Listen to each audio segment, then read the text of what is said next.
Ibu bapak sekalian, alhamdulillah kita bersyukur kepada Allah.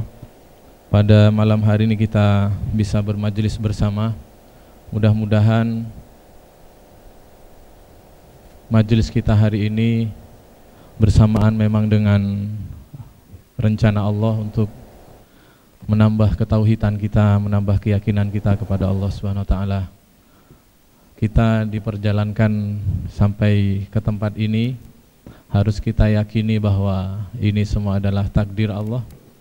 Dan kita wajib husnudzon. Kalau takdirnya kita adalah ke majelis ilmu, takdirnya bertemu dengan sahabat-sahabat yang soleh, takdirnya mendengarkan ayat-ayat Allah, maka kita juga yakin takdirnya malaikat-malaikat Allah berada di atap-atap gedung ini mendoakan kita, maka kita yakin sepertinya kayak-kayaknya Allah sedang menggiring kita ke surganya. Amin. Hari ini kita membahas tentang satu hikmah tentang yakin soalnya. Ya, mohon maaf tadi Ustadz Misbah memberi pengantar Abdullah. Sebenarnya nama saya tetap Bambang Herianto, Ustadz, ya. Cuman tadi memang waktu haji Bapak Ibu sekalian sekedar informasi, ketemu sama orang terus kenalan. Saya perkenalkan nama saya, dia tidak bisa mengartikan karena bukan nama Arab. Terus beliau suruh ganti nama saya Abdullah. Ya cukup saya saja. Ya. Karena lucu juga ya Abdullah. Harusnya lanjutannya itu Abdullah siapa gitu. Baik, kita akan mengikuti hikmah kali ini. Kebetulan Ustadz Kholik yang mengisi kajian ini, beliau sepertinya juga berhaji dan mungkin masih masa menerima tamu, tamunya banyak, beda dengan saya, ya. Jadi beliau mungkin berhalangan hadir. Ya. Kita doakan mudah-mudahan ke depan beliau bisa bergabung kembali dengan kita untuk menyampaikan hikmah-hikmahnya. Untuk kali ini saya insya Allah menjadi badal beliau untuk menyampaikan hikmah al-hikam lanjutannya. Ustadz Novan bisa dibantu dibacakan hikmah 147. Hikmah 147. Lau asy'araka laka nurul yaqini la ra'aital akhirata aqraba ilaika min antar hala ilaiha wa la ra'aita mahasinad dunya qad dhaharat kisfatul fana'i alaiha. Andaikan nur keyakinan itu telah menerangi hatimu, niscaya engkau dapat melihat akhirat itu lebih dekat kepadamu sebelum engkau melangkahkan kaki kepadanya. Juga niscaya engkau akan dapat melihat segala kecantikan dunia ini telah diliputi kesuraman kerusakan yang bakal menghinggapinya. Allah berfirman, cek satu, dalam surah At-Takasur, alhaakumut takatsur hatta zurtumul maqabir kalla sawfa ta'lamun thumma kalla sawfa ta'lamun kalla law ta'lamuna ilmal yakin. Sekali-kali tidak, seandainya kamu mengetahui dengan ilmu yakin, dengan keyakinan ilmu, ya. Kalla law ta'lamuna ilmal yakin la tarawunnal jahim. Sungguh kalau kamu punya yakin, maka kamu pasti akan melihat neraka jahim. Kamu akan sanggup menyaksikan dalam hidupmu, Allah bukakan nur dalam hatimu tentang keadaan negeri akhirat, siksa-siksa nerakanya, kenikmatan-kenikmatan surganya, hisab-hisabnya, keadaan terombang-ambingnya. Kalian akan sanggup melihat bukan hanya dengan mata kepala, tapi juga akan melihat dengan hati, dengan cita rasa kita. Saudaraku sekalian yang dirahmati Allah, tidak ada kenikmatan yang paling kita inginkan di dunia ini melebihi nikmatnya hidup yakin kepada Allah Subhanahu wa taala. Kalau kenikmatan nanti di akhirat itu ada surga, Allah beri gambaran tentang surga yang mengalir di bawahnya sungai-sungai. Allah berikan gambarkan tentang untuk yang laki-laki, wanita-wanita muda yang tidak pernah tua. Ya. Allah gambarkan kenikmatan buah-buahan di sana. Lalu kenikmatan tertinggi berjumpa dengan Allah pencipta kita. Maka kenikmatan di dunia adalah ketika seseorang diberikan ilmu yakin kepada Allah Subhanahu wa taala.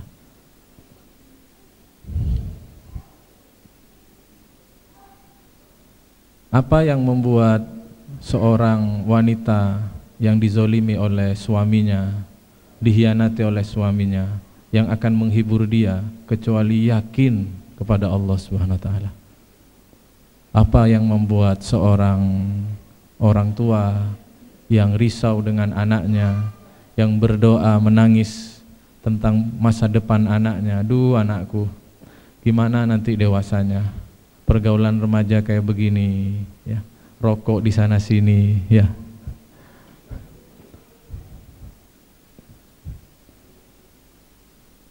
Apa yang membuat kemudian mereka dari risaunya, gundahnya, khawatirnya terhadap anak-anaknya, kecuali Allah kemudian hujamkan yakin bahwa Allah Maha mengatur, Maha menjaga.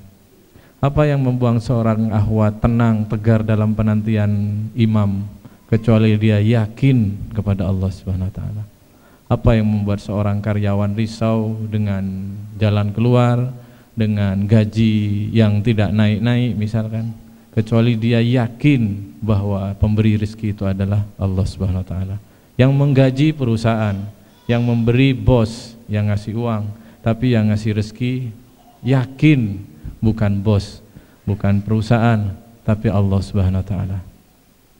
Apa yang membuat seorang masih tegar dengan penyakitnya, sudah divonis oleh dokter penyakit A, penyakit kanker, penyakit ini dan sebagainya, kecuali dia yakin kepada Allah Subhanahu wa taala bahwa dialah yang mentakdirkan sakit, asbabnya memang karena mungkin makanan, asbabnya virus, tapi dia yakin bahwa semua yang terjadi di alam semesta ini tidak pernah keluar dari iradah Allah Subhanahu wa taala.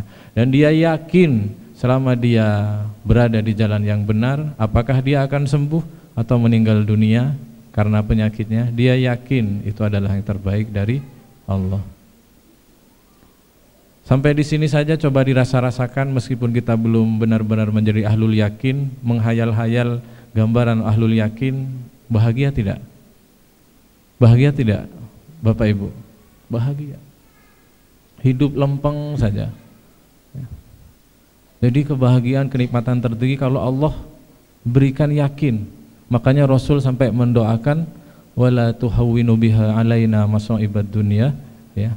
Wa minal yaqini ma tuhawwinu biha alaina masa'ibad dunya. Ya Allah, karuniakan saya yakin kepadamu yang membuat saya ini tegak, ajek, tidak goyah ketika menghadapi ujian-ujian dunia.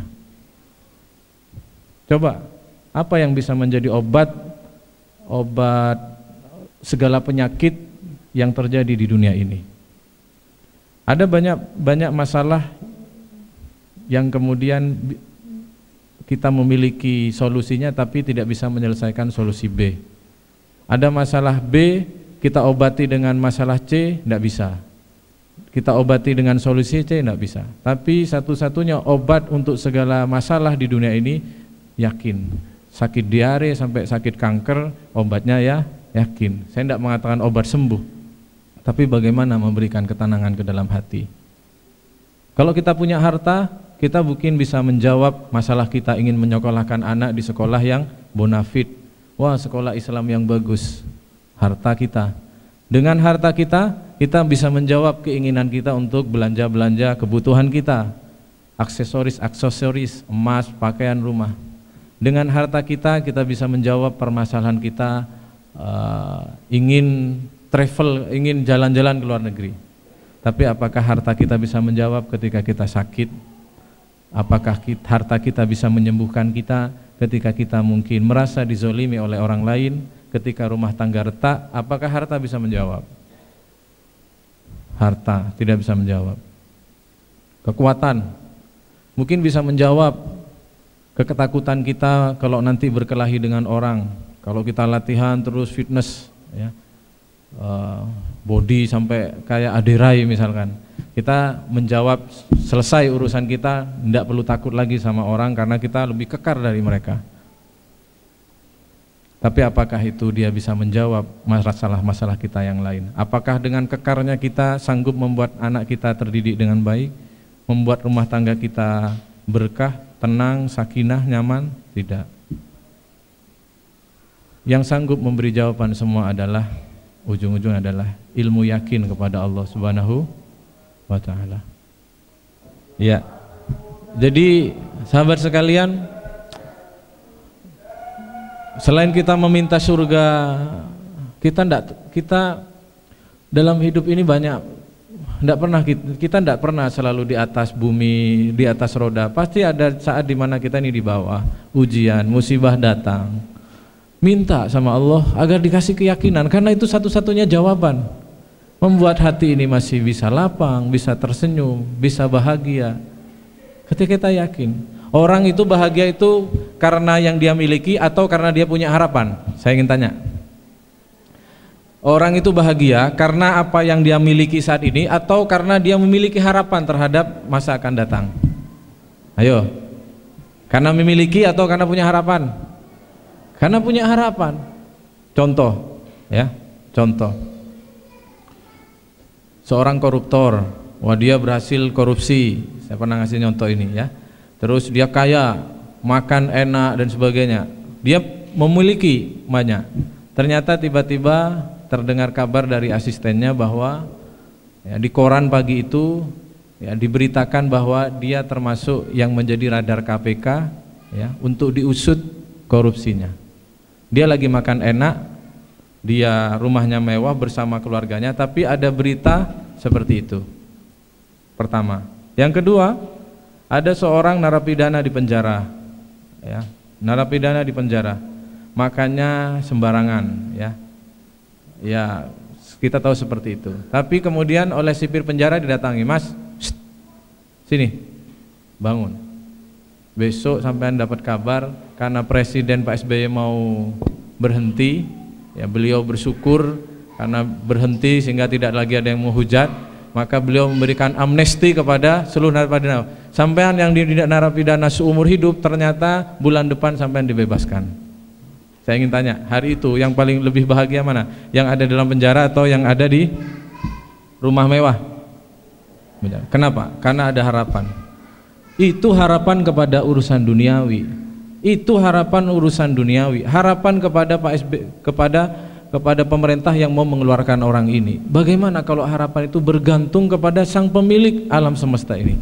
Bagaimana kalau harapan itu bergantungnya bukan pada makhluk yang lemah, kepada pemerintah bukan kepada raja, tapi kepada rajanya raja, kepada pemilik alam semesta ini, kepada pemilik akhirat, kepada yang menjanjikan surga, kepada yang mengiming-imingi keselamatan, kepada yang menjanjikan perjumpaan dengan hamba-hambanya, kepada yang memberi makan sejak lahir, kepada yang merawat, yang menyelimuti, yang beri nafas sejak lahir.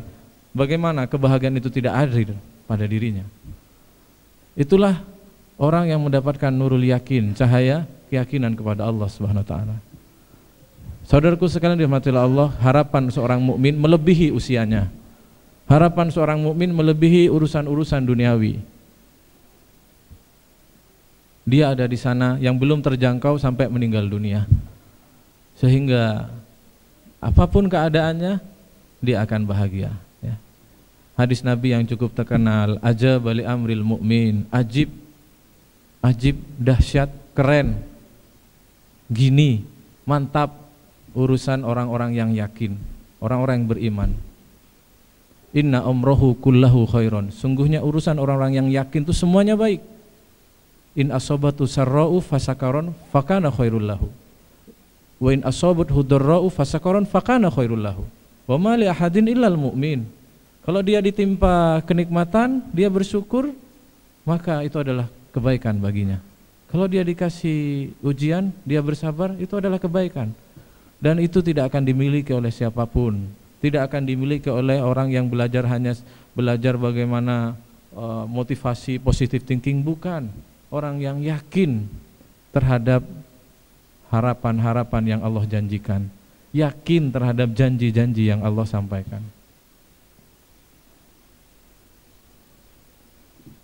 Nah, saya ingin beri satu contoh ya, karena hawanya masih hawa-hawa haji. Saya baru pulang dari naik pesawat, maka contohnya apa yang paling gampang ya tentang yakin ini? Oh, tentang pesawat. Kalau di surat At-Takatsur tadi ada ilmul yakin, ada ainul yakin. Ilmul yakin itu ketika kita di dunia kepada Allah itu masih ilmul yakin. Yakin dengan ilmu kita. Nanti ketika di akhirat kita akan ainul yakin. Lihat betul surga kayak apa. Ya, diajak, ya mungkin saya membayangkan ini surga yang dulu di Al-Quran, kamu pernah dengar di Al-Quran surga Darussalam, nah ini bentuknya, wah gitu. Diajak ke sini, wah ini rumahnya Sayyidina Umar, itu ada perempuan lagi berwudu, itu pasangannya Umar, wah ini kan hadis ya, Rasul bermimpi, kata beliau, Umar aku tadi malam bermimpi jalan-jalan ke surga, terus ketemu bidadari lagi berwudu di sebuah rumah.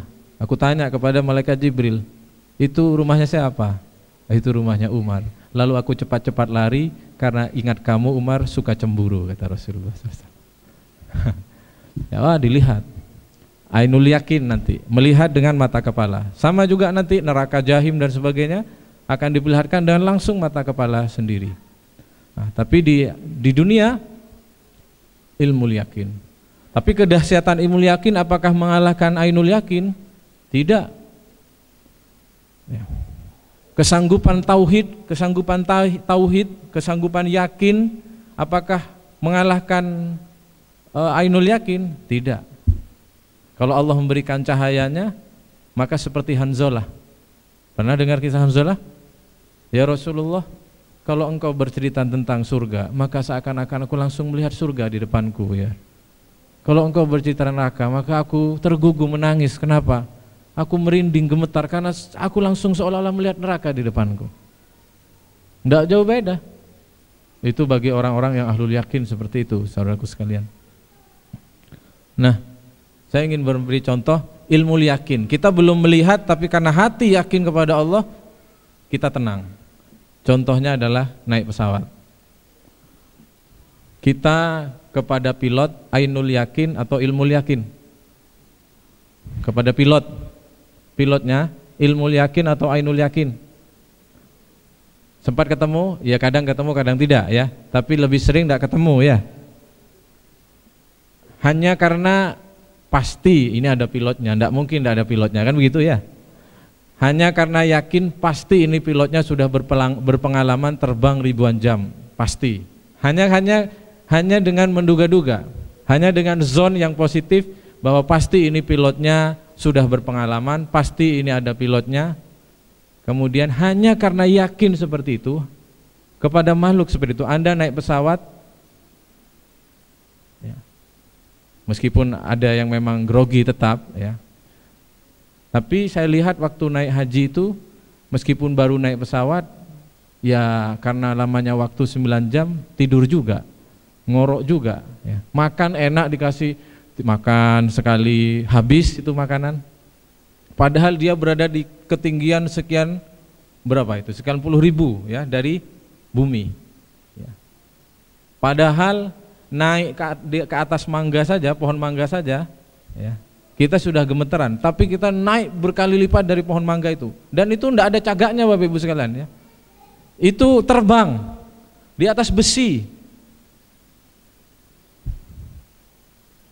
Makan enak, habis makan tidur makan, habis dikasih air putih, mister, I want juice. Wah ya. Kalau seperti apa?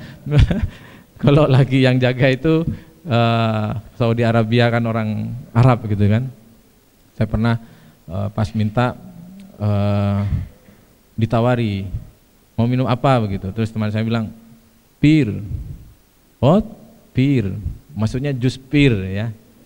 Terus diambilkan sama orang ini, diambilkan kaleng mereknya Heineken nih loh ya. Bir dikira ya. Oh no, pir. Oh, pir ya. Memang lisannya Jawa terus mau untung enggak keseleo itu lumayan itu ya. Nah, hanya karena ilmu yakin kepada bahwa ada pilotnya berpengalaman, kita tenang di atas pesawat. Ya. Kalau di logika lo, kan medeni juga Bapak Ibu sekalian. Tapi kita tenang di atas pesawat. Coba, kemudian langsung diumumkan, ya. Mohon maaf Bapak Ibu sekalian, ternyata yang sedang menyetir ini orang gila misalkan. Kita langsung kan, ya Allah, ya.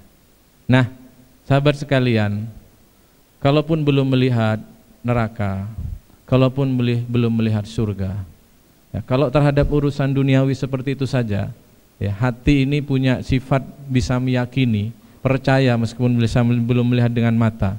Bagaimana kita masih meragukan Allah? Kalau terhadap pilot meskipun tidak lihat orangnya saja, hanya karena bermodal kebiasaan, biasanya pasti ada pilotnya, biasanya pilotnya ini pengalaman, kita sudah tenang dalam hidup. Mengapa kita tidak yakin kepada yang memiliki hidup?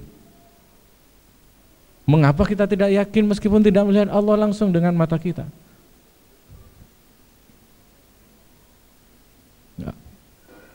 Pilot, kalau yang punya pilot membuat kram misalkan, kan masalah juga. Jadi ilmu yakin adalah persekot dari Allah surga dunia sebelum kita mencicipi surga sesungguhnya. Ibnu Taimiyah pernah berkata, barang siapa yang belum pernah merasakan surga dunia, maka dia dikhawatirkan tidak mendapatkan surga sesungguhnya di akhirat. Surga dunia itu bukan harta, wanita, tahta, bukan itu. Surga dunia itu adalah keyakinan kepada Allah, kelapangan hati kepada Allah Subhanahu wa taala. Nah, saudara sekalian yang dirahmati Allah, Rasulullah pernah bersabda kurang lebihnya begini, ya. Kalau Allah memberikan cahaya ke dalam hatinya, maka hati itu akan menjadi lapang dan tenang. Kemudian sahabat bertanya, apa tanda-tandanya ya Rasulullah? Tanda-tandanya adalah ketika dia mulai tidak menginginkan dunia dan dia mendambakan akhirat, dan setiap saat dia merindukan kematian. Tanda-tanda hati bercahaya, kata Rasulullah, adalah ketika dia tidak ngoyo terhadap dunia, dia sungguh-sungguh mengejar akhirat, dan dia setiap saat menghitung kematiannya. Dari Rasulullah SAW. Nah, sahabat sekalian, kalau dalam kelas-kelas tasawuf, makom-makom tasawuf, makom yakin ini adalah makom tertinggi. Makom terendah taubat. Ada taubat, ikhlas, roja, tawakal, khauf, ya, iman, kemudian hub, cinta. Yang paling tinggi adalah makom yakin kepada Allah Subhanahu wa taala. Maka minta. Yakin itu tidak bisa dibuat-buat. Saya tak yakin kepada Allah, tidak bisa. Ya. Karena yakin adalah pemberian dari Allah Subhanahu wa taala.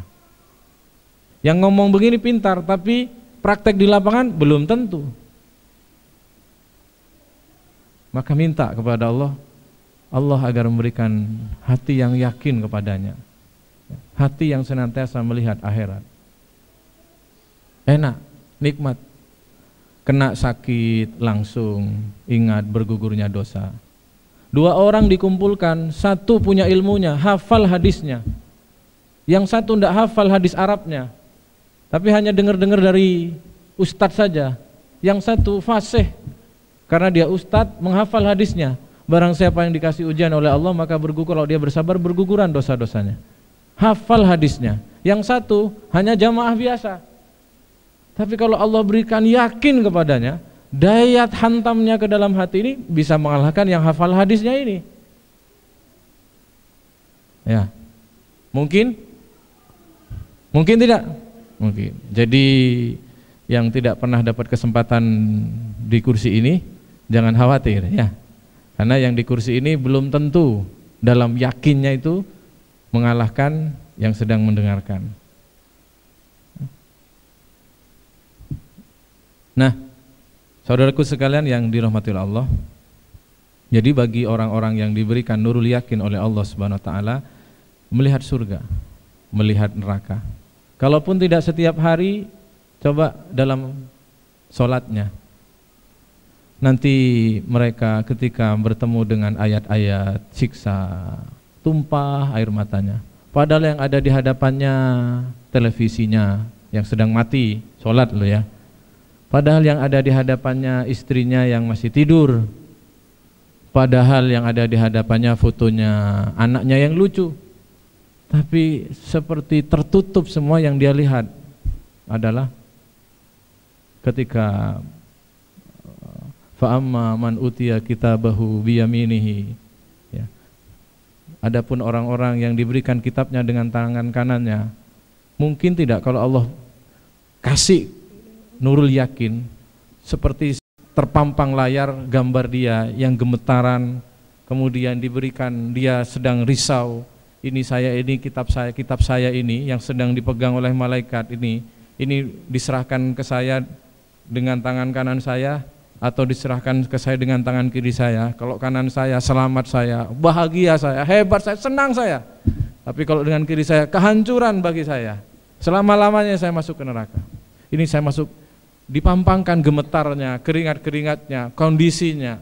Padahal di depannya sekali lagi tidak ada apa-apa. Justru ada foto anaknya yang lucu, justru ada hal-hal yang tidak ada hubungannya dengan mengingatkan akhirat.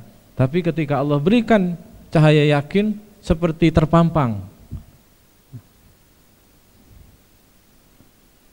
fasawfa yuhasabu hisaban yasira, maka Allah akan ringankan hisabnya. Dosa-dosa kecil-kecil ngelirik itu Allah pura-pura ndak lihat, pura-pura ndak peduli, pura-pura koyoke gak tau nglakoni wong iki. Al-afu, Allah maha memaafkan. At-taubat, Allah maha menutupi. Catatan-catatan kita sempat ngece, sempat suudon, dosa-dosa kecil yang kita lakukan, Allah hapus-hapus itu. Dihisab dengan gampang oleh Allah. Lewat, iki tulis, sholat tulis, ngikut hikam, tambahi pahalanya. Sholat 2 rakaat tambahi, ini tidak usah, tidak apa-apa, manusiawi. Tambah, ini tidak usah. Kalau Allah mau. Ya. Tapi jangan dimudah-mudahkan loh ya, tidak begitu ya. Saya hanya menggambarkan bahwa semua ada di tangan Allah Subhanahu wa taala. Wa yanqalibu ila ahlihi masruro, nanti kembali sama keluarganya dalam keadaan bahagia. Wah, kalau Allah bukakan ayat demi ayat, saudaraku sekalian dirahmati Allah. Kebayang kumpul sama istrinya di sorga, kebayang anaknya datang, nyari lagi, mana anakku kan 2 di dunia kok cuma 1, muncul lagi, bah aku di sini bah, oh anakku, misalkan. Makanya ada ulama itu yang sepanjang malam berhenti di 1 ayat tok. Ada seorang muridnya, Imam Ahmad kalau tidak salah datang, wahai Syekh, alhamdulillah aku dalam semalam bisa menghatamkan Al-Quran dalam sholat malam. Ya. Kemudian Imam Ahmad berkata, besok kamu sholat lagi, tapi dengan membayangkan kamu sholat bersama aku. Ya. Kemudian datang lagi, wahai Syekh, saya tidak sanggup, saya hanya bisa baca semalam 1 juz. Besok sholat lagi, bayangkan kamu sholat bersama Rasulullah. Wahai saya tidak bisa, tidak sanggup, saya hanya bisa baca Al-Fatihah semalam. Besok datang lagi, kamu sholat benar-benar merasakan yakin kamu sedang menghadap Allah SWT. Tidak keluar saya Al-Fatihah saya. Kalau Allah berikan cahaya keyakinan. Nah, Saudaraku sekalian dirahmati Allah, ilmu yakin ini juga yang membuat kita yang lagi putus asa sama hawa nafsu sendiri. Duh ya Allah, nafsu ini gimana? Malam ngaji, pulang ini sudah potensi bermaksiat lagi. Subuh sudah hari ini saya harus lebih baik. Sudah memulai dengan tahajud, sudah memulai dengan ke masjid, qobliyah jalan, subuh jalan. Di jalan jatuh sama maksiat. Duh, susah. Wa ma ubarri'u li nafsi. Saya tidak sanggup ngurusi nafsi sendiri ini. Pak Heri kok menjiwai, kayaknya pelaku. Ya samalah kita, tidak usah nuduh saya sama ya. Sama, saya juga pelaku yang sulit. Jangankan kita, Nabi Yusuf saja mengakui saya tidak sanggup ya. Wa ma ubarri'u li nafsi innan nafsa la'ammaratun bisu. Saya tidak sanggup. Ya, saya bukanlah orang yang sanggup menguasai nafsuku, karena nafsuku selalu mengajak kepada keburukan. Illa man rahima rabbi, kecuali nafsu yang dirahmati oleh Allah. Artinya ketika Zulaiha menggoda Nabi Yusuf itu sempat boleh juga begitu, tapi beliau lari, Allah berikan hidayah, dan beliau segitu saja itu sudah bertaubat kepada Allah. Kalau model-model kita kan kalau gitu itu kan yang belum melakukan, kan belum sampai, belum eksekusi. Nabi Yusuf bertaubat kepada Allah Subhanahu wa taala. Nah, apa yang menghalangi kita untuk menekan nafsu kita? Kecuali Allah perlihatkan setiap saat bagaimana siksanya, janji siksanya. Allah perlihatkan kepada kita. Allah buat kita meyakini bagaimana janji surganya, orang-orang yang bersabar. Apa yang membuat kita menahan dari memakan harta haram, mencuri, mengambil hak orang lain, kecuali kita yakin bahwa semua ada balasannya. Jadi kalau jauh ingin pertanyaan menjawab bagaimana orang itu bahagia, ya diasah bagaimana kita bisa yakin kepada Allah Subhanahu wa taala. Nah, sahabat sekalian yang dirahmati oleh Allah, saya belum sampai ke sana. Hanya ngomong begini, hanya menghayal bagaimana kalau guru-guru kita, kiai-kiai kita, mereka yang sudah pada makom yakin kepada Allah itu lempeng saja mengeluarkan uang seret, kayak tidak takut miskin ya. Ada uang berapa keluarkan, sedekahkan, ada orang butuh kasih ya. Kayak tidak takut miskin.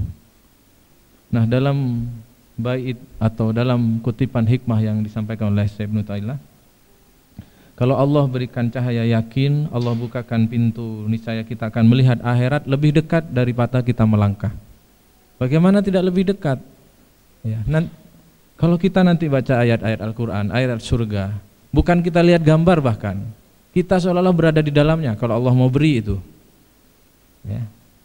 Seperti saya bilang tadi, ketika manusia berdiri di hadapan Tuhannya, tidak ada yang ngomong kecuali dapat izin dari Allah Subhanahu wa taala. Ya. Billaman adina lahu rabbi, kecuali yang sudah diizinkan oleh Allah Subhanahu wa taala.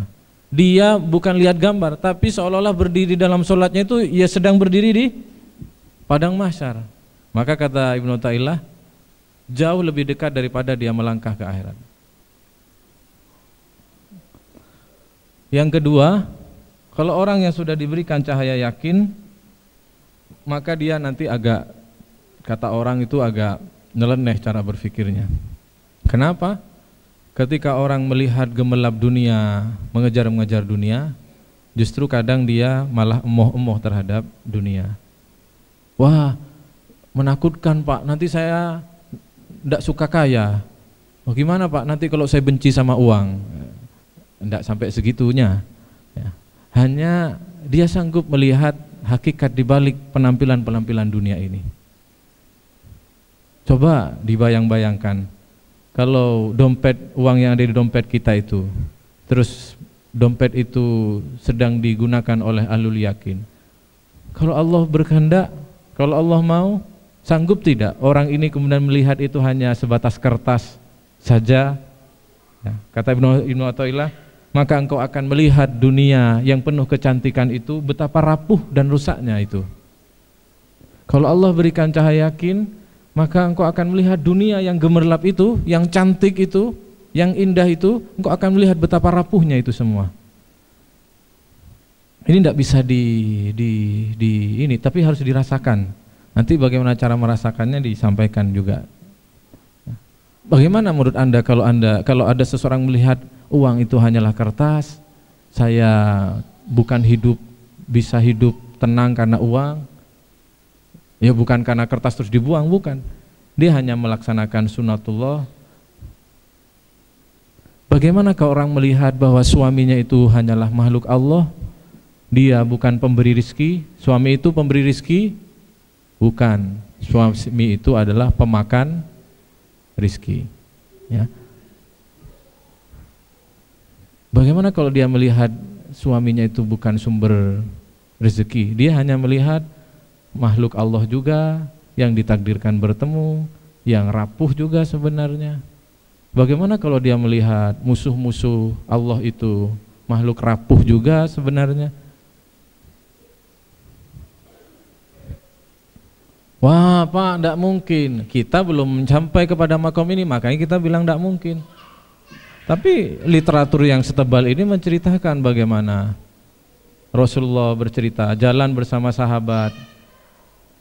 Kalau Rasul itu kadang kalau memberi pelajaran adalah langsung memberi metafora.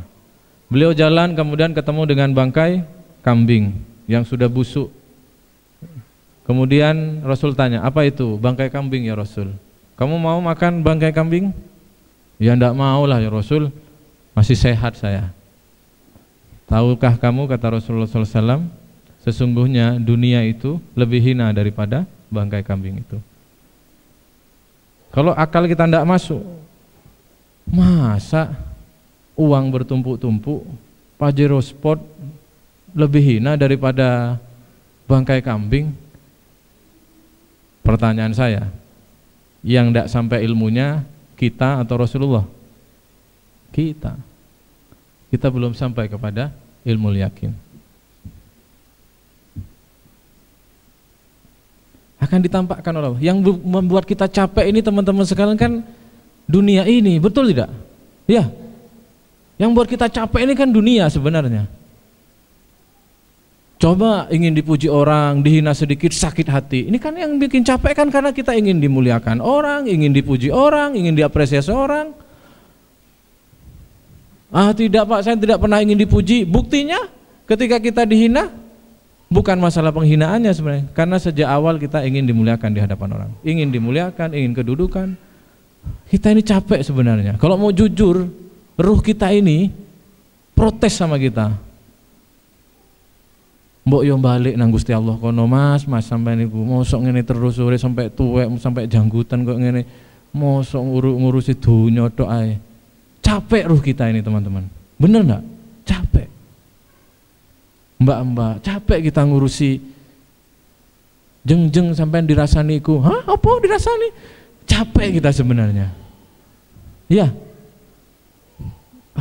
Ruh kita ini sebenarnya ingin kembali kepada pemiliknya.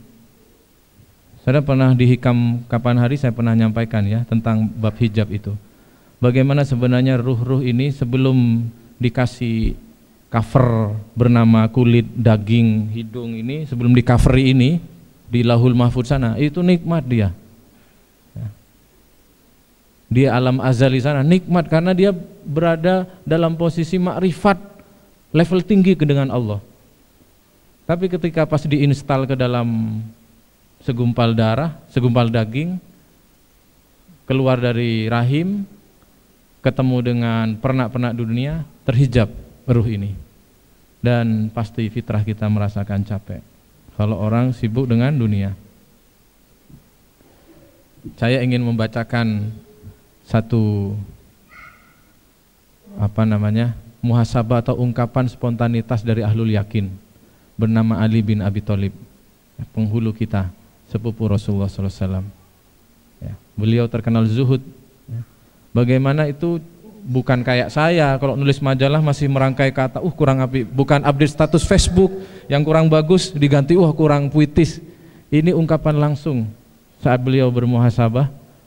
Terus beliau tidak bermaksud cerita ke orang, tapi ada orang yang mendengarnya. Ini biar kita ada ya orang yang melihat dunia dengan cara yang seperti ini. Dan mudah-mudahan kita tidak bebalan kemudian mosok ono koyo ngono ya biyen iku zaman Nabi lek saiki ya gak mungkin koyo ngono. Mudah-mudahan kita tidak sampai seperti itu. Diriwayatkan bahwa ketika Diror bin Damroh, jadi ketika Sayyidina Ali terbunuh, dibunuh oleh orang Khawarij, Umayyah justru merasa menyesal, yang notaben lawan politiknya waktu itu, ya, Sayyidina Umayyah menyesal. Akhirnya dipanggil sahabatnya Ali. Umayyah ini masih punya kelembutan hati, dia ingin mendengar bagaimana kesolehan-kesolehan Ali, ya, untuk membangkitkan rasa menyesal dan cintanya kepada Ali karena sempat berlawanan politik dengan Ali. Ibaratkan ketika dipanggil oleh Muawiyah, maka ditanyai apa yang dilakukan oleh Ali, ya. Kemudian sahabat ini berkata, saya bersumpah demi Allah bahwa saya telah melihat Sayyidina Ali pada beberapa kesempatan ketika malam telah membentang dan ia sedang berdiri di mihrab tempat sholatnya, sholat malam qiyamul lail, berdiri sendirian dalam keadaan pakaian tidak menampakkan seorang khalifah, dalam pakaian yang sangat sederhana. Sambil memegang janggutnya, dia menangis seperti orang yang sedang digigit ular. Nangisnya mengerang seperti orang yang sedang digigit ular, dan dia menangis seperti orang yang bersedih. Kan kalau nangis nemen itu kan seperti itu. Lalu aku mendengar Ali bersuara, berucap, wahai dunia, hai dunia, menjauhlah kamu dari aku, pergi sana, pergi. Jangan engkau dekati aku, pergi sana. Kenapa engkau menampakkan keindahan padaku? Apakah kamu ingin menghancurkanku? Sungguh kamu tidak akan dapat kesempatan untuk mempengaruhi aku. Pergi sana, tipu orang lain saja, jangan menipuku. Aku tidak ada urusan denganmu, wahai dunia. Aku talak kamu 3 kali, sehingga tidak ada lagi rujuk setelah itu. Kehidupan sangat singkat, hidupmu sangat singkat, pentingnya dirimu begitu kecil, dan kegemaranmu itu remeh-temeh. Maksudnya kegemaran dunia. Sayang, bekal sedikit, jalan cukup panjang, perjalanan sangat jauh, dan tujuan sulit dicapai. Ini ucapan spontanitas ahlul yakin. Pergi sana, pergi. Ini coba dibayangkan gini teman-teman ya. Kok muncul ucapan pergi sana? Beliau tahu betul betapa fitnah dunia ini halus, manis, lezat, yang kalau kemudian kebawa itu sulit pulang kembali kepada Allah. Ya. Coba pikirkan kebiasaan yang pernah kita lakukan dulu yang hilang saat ini, amalia-amalia, kemudian kita rasakan bahwa itu karena kita cinta sama dunia. Coba, sulit rasanya. Saya pernah lakukan biasa saum Senin Kamis dulu saya biasa saum Daud, sekarang sudah enggak. Tahu, tapi kok sulit kembali kepada itu. Sayyidina Ali paham betul, berat. Dunia ini setiap saat datang kepada kita, dari pujian, dari harta, dari teman yang menunjukkan HP baru, jam tangan baru, godaannya setiap saat. Bangun tidur setel TV, maunya nonton Ustaz Mansur, iklan macam-macam. Setiap saat. Maka Sayyidina Ali secara spontan, pergi, jangan ke saya, ke yang lain saja. Ke yang lain saja.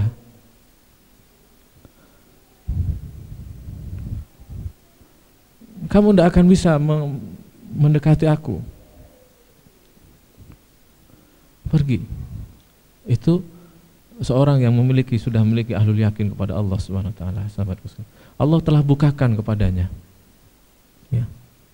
Bahkan Nabi selalu memberikan metafora. Demi Allah, kata Rasulullah SAW, seandainya dunia itu masih lebih baik daripada satu sayap nyamuk, sungguh Allah tidak akan memberikan air minum kepada orang-orang yang kafir kepada Allah. Tapi karena dunia itu tidak lebih baik dari itu, ya kasih saja. Mau kasih, sampai ninggalkan sholat, ngejar-ngejar urusan dunia, kasih. Sampai sholat mepet-mepet karena urusan sebentar, kasih. Kasih saja. Istidraj, kata istilah Al-Hikam. Nah, bagaimana kalau kita dibukakan oleh Allah seperti itu? Pak, nanti saya tidak suka kaya, nanti saya tidak suka nonton film kalau saya dikasih yakin. Ya, apa urusan kita kalau kita sudah cukup bahagia dengan tidak suka hiburan-hiburan itu? Masalah buat siapa? Buat lo, buat siapa? Apa urusan kita kalau seorang tukang pentol itu cukup puas dengan hidupnya yang ngontrak, jauh dari istri kan harus cari, apa urusan kita? Sakno wong iku rek tidak sukses hidupnya. Coba dia berusaha dulu SMP ndak langsung mutung, kan dia pasti sukses kayak saya. Apa urusan Anda kalau dia sudah merasa bahagia dengan itu?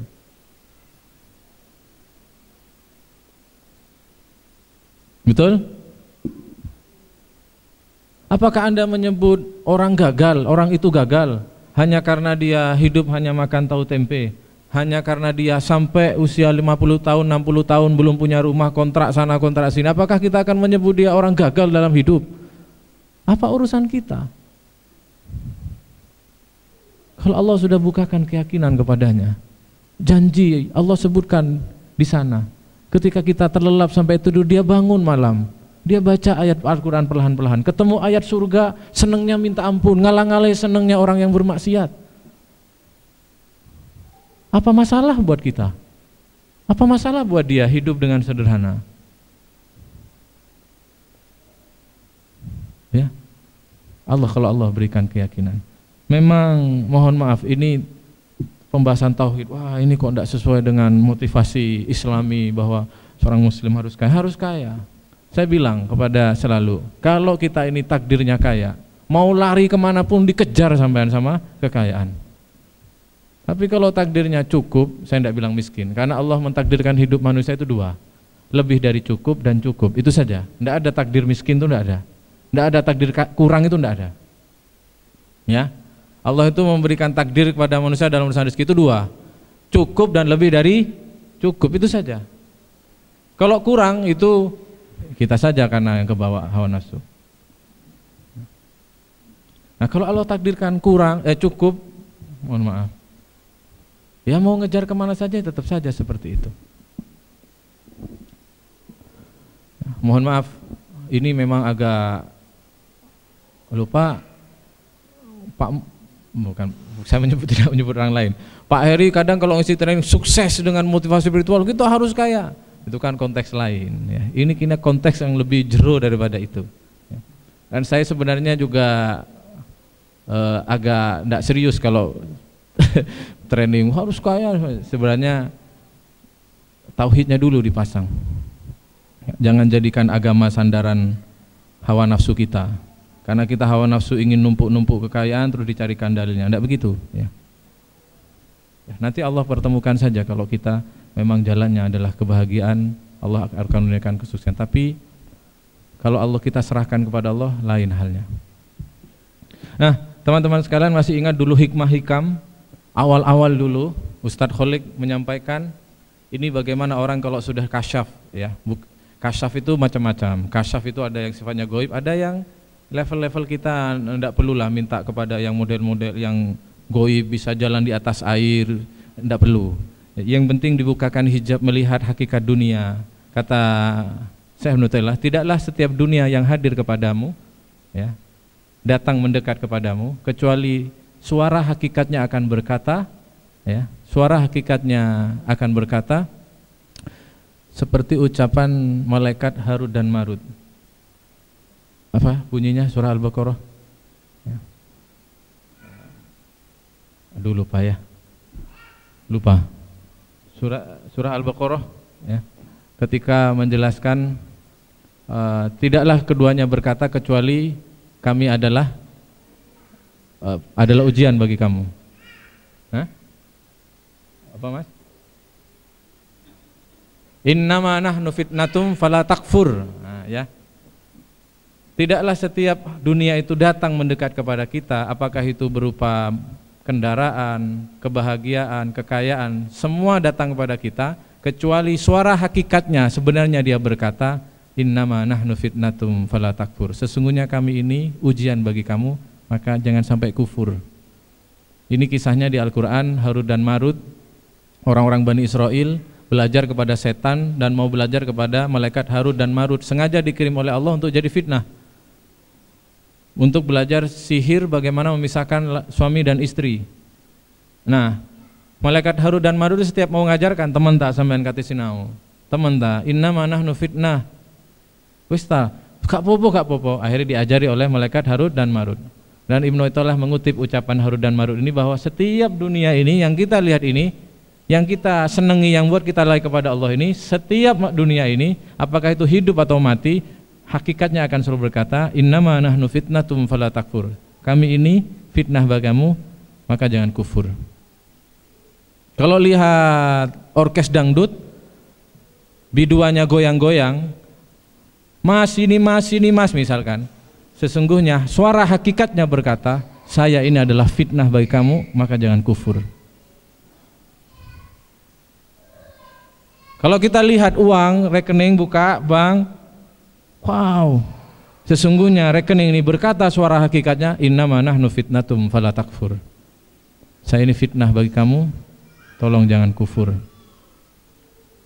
Nah, kalau kiai-kiai kita, ulama-ulama merasakan itu, sampai itu ke telinga batin beliau, makanya gampang sekali godul basor ya, ke mall gampang sekali godul basor. Kalau kita kan cek angele ya, mau godul basor, mau tundukkan pandangan. Tapi ketika suara-suara hakikat itu juga sanggup ditangkap oleh hati yang bersih, connect sudah. Tidak terdengar dangdut dangdeng, yang terdengar innama nahnu fitnah. Kami ini semua adalah fitnah. Jangan sampai kamu kufur. Nah, terakhir sahabat sekalian yang dirahmati Allah, bagaimana mendatangkan yakin? Syekh Said Hawa dalam syarahnya tidak ada, karena itu yakin itu tidak bisa dipelajari ya, meskipun ayo yakin kita yakin, tidak bisa. Satu-satunya cara untuk menghadirkan yakin itu adalah kita melakukan riyadhah amaliyah. Nanti Allah sendiri yang kasih yakin itu ke dalam hati kita. Sunnah-sunnah Nabi hidupkan, sholat malamnya dihidupkan, sholat qobliyahnya dihidupkan, qobliyah subuh, yang laki sholat berjamaahnya dihidupkan. Nah, Nabi semampu kita, kalau sanggup Nabi berdiam diri sampai matahari tergelincir setinggi tombak, beliau berdiri 2 rakaat, hidupkan semampu kita. Hari ini dengar hadis Nabi apa? Coba diupayakan. Hari ini dengar baca tanpa sadar, baca masuk kamar mandinya masjid, ketemu doa masuk WC, foto, sungguhi, diseriusi, diriyadhahi, ketemu, diupayakan sebisa mungkin. Guru saya berkata, wallahi kata beliau ya, doa masuk WC jauh kekuatan terhadap ruhani itu jauh lebih baik daripada wirid-wirid, amalan-amalan wirid yang kamu tidak dari Rasul.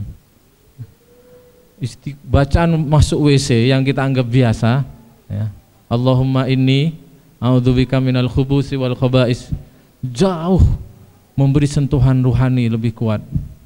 Karena bukan hanya soal teks saja, tapi ketika itu berangkat dari Rasulullah SAW, maka syafaat al-Mustafa, nurul al-Mustafa, cahaya sang Mustafa Rasulullah SAW juga kebawa terhadap doa itu. Bukan hanya teks doanya, tapi niat kita beritibak kepada Rasul, mengikuti sunnah Rasul, itu cahaya Rasulullahnya juga nyampe ya.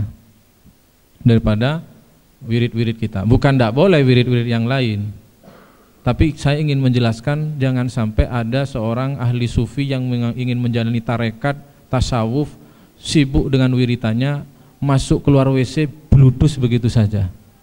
Tapi malam-malam baca berapa kali. Tidak masalah, silakan. Tapi jangan sampai kita seperti itu. Rasul sudah mengajarkan, ikuti sambil minta.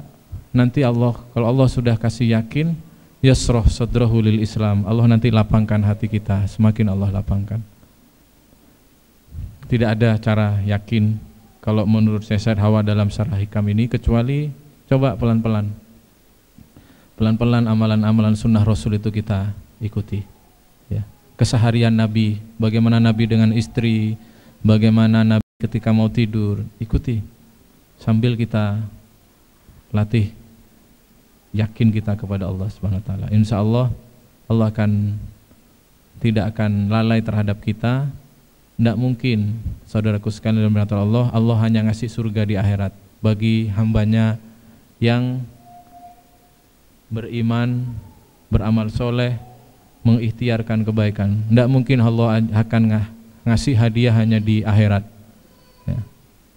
Wong Direktur Nurul Hayat saja kalau lihat karunia baik, gajinya tanggal 1 keluar kok, tidak nunggu tahun depan. Betul ya? Itu kelas saya yang saya tidak, astagfirullahaladzim ya. Artinya saya ingin menunjukkan apalagi Allah Subhanahu wa taala. Allah tidak hanya menjanjikan di surga teman-teman sekalian, tidak menjanjikan akhirat, akan langsung kita dapat sebenarnya di dunia itu. Salat kita itu langsung nanti akan berbalas di dunia kita itu. Bacaan Quran kita insya Allah nanti bukan hanya di akhirat, langsung nanti tunai, cash di dunia. Hanya saja begini. Saya pernah bercerita, tidak apa-apa saya ulang ya, karena ya begini, kalau Ustadz tidak punya materi, tidak punya banyak ilmu itu kadang diulang-ulang, sudah pernah diomongkan ya. Kadang begini, kita dalam hidup ini, saya menggambarkan tauhid dan amal soleh ini antara tanah dan pohon. Kadang orang sibuk dengan pohon. Pohon itu pohon amal soleh, sholat, nanti datang Ustadz minta tolong dikasih amalan, oh baca ini sekian kali Bu biar tenang. Ustadz bagaimana rezeki saya seret, gimana supaya keluar rezeki, baca ini sekian kali, habis maghrib sama habis isya 3 kali ya, diminum dengan air putih misalnya. Oh sholat ini, amal ini, bukan tidak boleh, bagus.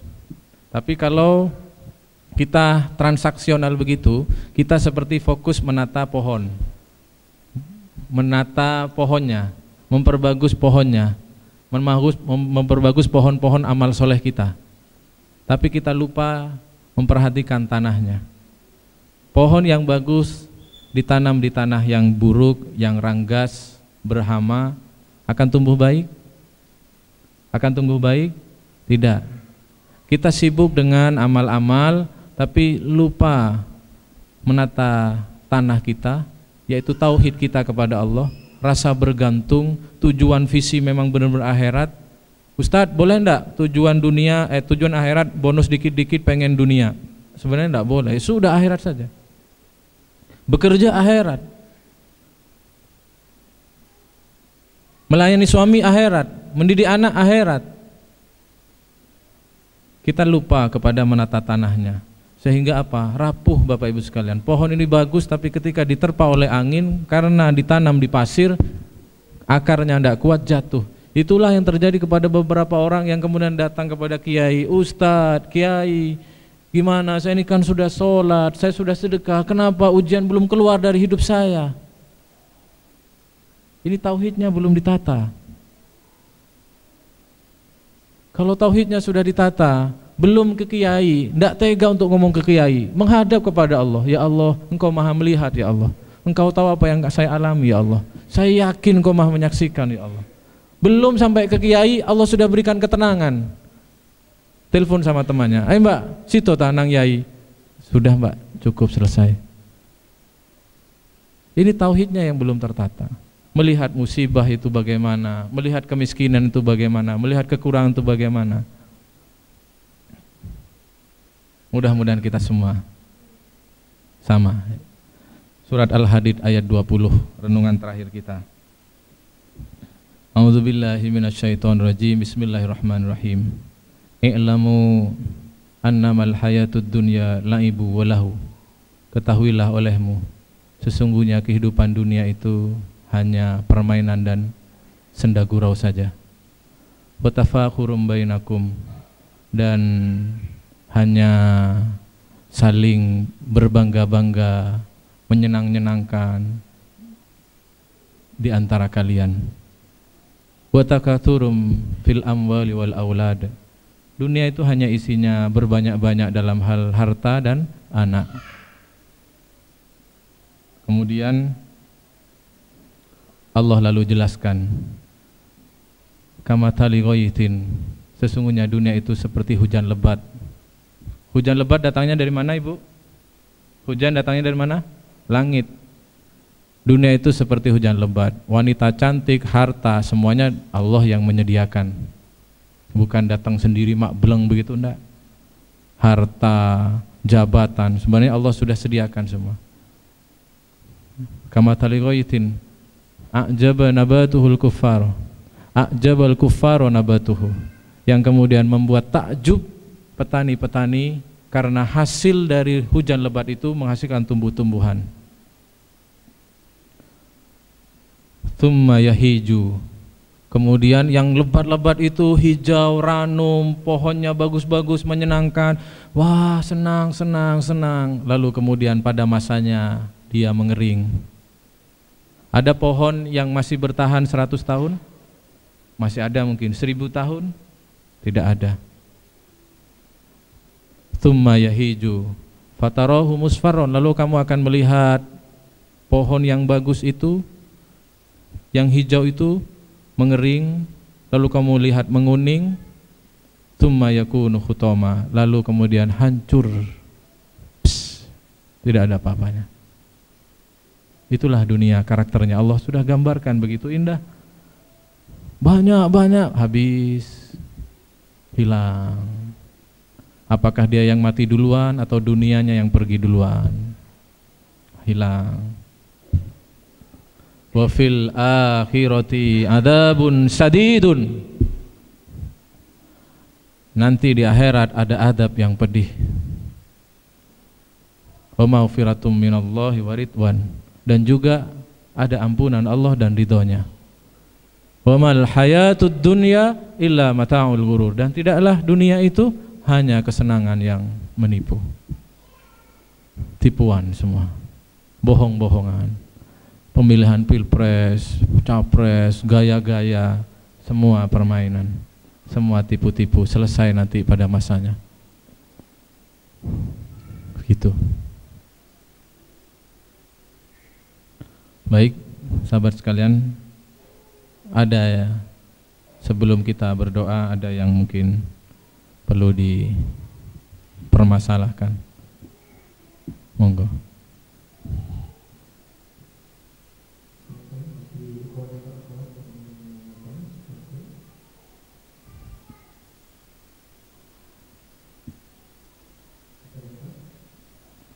Tidak ada ya?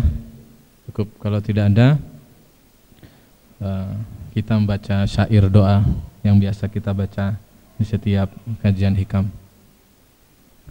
Rabbi farfa'na bi barakatihim wahdinal husna li hurmatihim wa amitna fi tariqatihim wa mu'afatim minal fitani. Rabbi farfa'na bi barakatihim wahdinal husna bi hurmatihim wa amitna fi tariqatihim wa mu'afatihim minal fitani. Rabbi farfa'na bi barakatihim واهدنا الحسنى بحرمته وأمتنا في طريقتهم ومعافاتهم من الفتن. Bismillahirrahmanirrahim. Allahumma sholli ala Sayyidina Muhammad walhamdulillahi rabbil alamin. Allahumma inna ala dzikrika wa syukrika wa husni ibadatik. Allahumma inna nas'aluka al-huda wa tuqa wal afafa wal ghina. Allahumma qsim lana min khasyatika ma takhulu bihi bainana wa baina ma'syiatik, wa min ta'atika ma tuballighuna biha jannatak, wa minal yaqini ma tuhawwinu bihi alaina masa'ibat dunya. Ya Allah, ya Rahman, ya Rahim, berkahi jamaah ini ya Allah, berkahi kami semua ya Rabb, tolong kami semua ya Allah, perbaiki kesalahan kami semua ya Allah. Ya Allah, karuniakan kepada kami rasa takut kepadamu yang membuat kami terhalang dari bermaksiat kepadamu ya Rabb. Karuniakan kami ketaatan kepadamu ya Allah yang membuat kami mendekat kepada surgamu ya Rabb. Karuniakan kami keyakinan kepadamu ya Allah. Karuniakan hati ini keyakinan ya Allah. Tanamkan ke dalam hati kami keyakinan hanya kepadamu ya Allah, yang membuat kami tegak di jalanmu ya Rabb. Meskipun setiap ujian datang menimpa kami ya Allah. Ya Allah, ya Rahman, ya Rahim, betapa jauh perjalanan kami untuk kembali kepadamu ya Rabb. Betapa jauh perjalanan hidup kami untuk menuju kembali kepadamu ya Rabb. Dampingi kami dalam hidup ini ya Rabb. Tolong kami ya Allah. Sinari jalan-jalan menuju kepadamu ya Rabb. Ya Allah, jangan biarkan kami tersesat dalam hidup ini ya Allah. Ya Allah, jangan biarkan dunia membuat kami silau, membuat kami tersesat ya Rabb. Tolong kami semua ya Rabb. Duhai Allah, Kau menyaksikan kami semua makhluk-Mu yang lemah ini ya Rabb. Kami sering terbawa oleh hawa nafsu kami ya Allah. Kami sering tertipu ya Allah. Tolong kami ya Rabb. Ya Hayyu ya Qayyum, bi rahmatika astaghits. Tolong kami dengan rahmat-Mu ya Rabb. Perbaiki urusan kami dengan orang tua kami ya Allah. Perbaiki urusan kami dengan urusan diri kami sendiri ya Rabb. Allahumma inna nas'aluka taubatan nasuha wa taubatan qoblal maut wa rahmatan indal maut. Jadikan kami semua ahlul yakin kepadamu ya Allah. Suami kami ahlul yakin kepadamu ya. Istri kami ahlul yakin. Jadikan keluarga kami keluarga ahlul yakin ya Allah. Jujur kami lelah ya Rabb. Kami lelah menjalani hidup ini ya. Tolong kami semua ya Allah. Kami ingin pulang dengan selamat kepadamu ya Rabb. Kami ingin kembali kepadamu dengan selamat ya Rabb. Rabbana zalamna anfusana wa illam taghfir lana wa tarhamna lanakunanna minal khasirin. Ampuni dosa kami, dosa istri suami kami ya Allah. Ampuni bila selama ini lebih mencintai dunia daripada kepadamu ya Rabb. Ampuni kami jika kami lebih risau kepada urusan dunia kami daripada risau dengan urusan kepadamu ya Rabb. Ampuni jika hati ini masih ada keraguan-raguan terhadap janji-Mu ya Allah. Ampuni ya Allah. Engkau telah pernah memberikan kepada kami nikmatnya sholat. Engkau telah memberikan kepada kami nikmatnya yakin. Engkau telah memberikan kepada kami nikmatnya taat kepadamu ya Allah. Tapi kadang kami masih berpaling darimu ya Rabb. Padahal Engkau telah memberikan nikmatnya beriman kepadamu ya Rabb. Engkau pernah memberikan nikmatnya yakin kepadamu ya Rabb. Padahal Engkau telah memberikan nikmatnya pasrah kepadamu ya Rabb. Tapi terkadang kami masih melirik dunia kami ya Rabb. Kami masih mencari selain Engkau ya Allah. Allahumma habib ilainal iman wa zayyinhu fi qulubina wa karrih ilainal kufra wal fusyuq wal isyan waj'alna minar rasyidin. Ampuni ayah ibu kami ya Rabb. Ampuni saudara-saudara kami. Selamatkan mereka ya Allah. Selamatkan ayah ibu kami ya Rabb. Lapangkan kuburnya. Kumpulkan kami kelak di surgamu semua ya Rabb. Ampuni jamaah ini ya Allah. Ampuni jamaah Nurul Hayat. Ampuni karyawan-karyawannya, donatur-donaturnya ya Rabb. Tolong mereka ya Rabb. Karuniakan keyakinan ke dalam hatinya ya Rabb. Tolong keluarganya ya Allah. Tolong saudara-saudara kami yang sedang mendapatkan musibah sakit. Tolong orang tuanya yang sedang ditimpa sakit. Tolong keluarganya yang sedang ditimpa dililit hutang piutang, lunaskan ya Allah ya Razak. Tolong saudara kami yang sedang menantikan jodoh imamnya ya Rabb. Tenangkan hatinya ya Allah. Tenangkan hatinya ya Allah. Tolong yang sedang mendamba keturunan ya Allah. Tenangkan hatinya ya Allah. Tolong yang sedang terlilit kesempitan rezeki ya Allah. Tenangkan hatinya semua ya Rabb. Ampuni kaum muslimin dan muslimat, masukkan surga ke semuanya ya Rabb. Ampuni umat Rasulullah sallallahu alaihi wasallam, selamatkan umat Rasulullah sallallahu alaihi wasallam, kumpulkan di surga umat Rasulullah sallallahu alaihi wasallam. Rabbana atina fid dunya hasanah wa fil akhirati hasanah wa qina adzabannar. Wa sallallahu ala nabiyyina Muhammadin sallallahu alaihi wasallam. Subhana rabbika rabbil izzati amma yasifun. Wassalamun alal mursalin walhamdulillahi rabbil alamin. Al-Fatihah.